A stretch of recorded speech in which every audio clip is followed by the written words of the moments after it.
Merci. La parole est à Monsieur Guillaume Chevrollier. Merci, Monsieur le Président. Ma question s'adresse à Monsieur le Premier ministre. Alors que la France voit son chômage augmenter de 1000 chômeurs par jour, que fait votre gouvernement? Alors que des PME et TPE déposent leur bilan chaque jour, que fait votre gouvernement? Votre gouvernement juge prioritaire de modifier les modes de scrutin de presque toutes nos élections.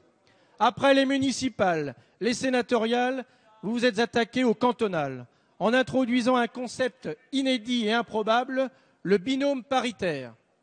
Binôme qui va être source de conflits et d'incohérences, binôme qui va augmenter le nombre d'élus alors que la priorité est à la baisse de la dépense publique, binôme qui va imposer un redécoupage des cantons qui vont être divisés par 2 au détriment des territoires ruraux.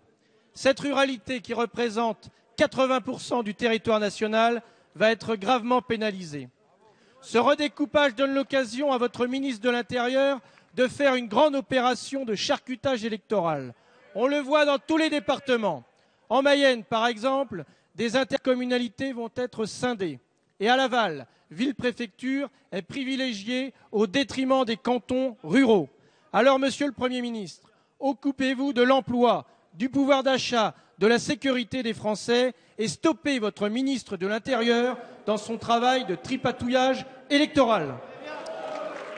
La parole est à Monsieur le ministre de l'Intérieur, Manuel Valls. Monsieur le Président, allez, on écoute la réponse. Je vous ai entendu.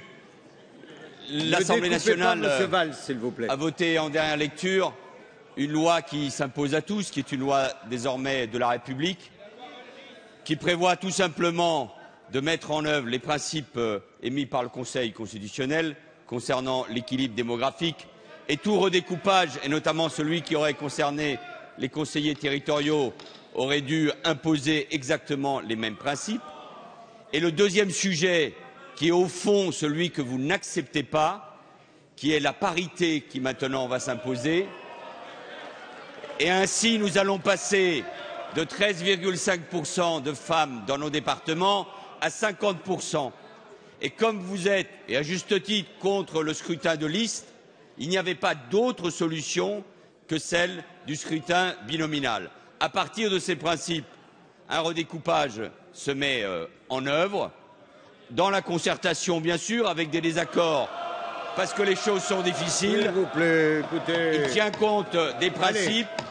Et le Conseil d'État examine décret par décret ce point-là. Il se trouve que ce matin, j'étais à Reims et on m'expliquait que sur toutes les circonscriptions, en tout cas 4 d'entre elles de ce département, 4 partent de la ville de Reims.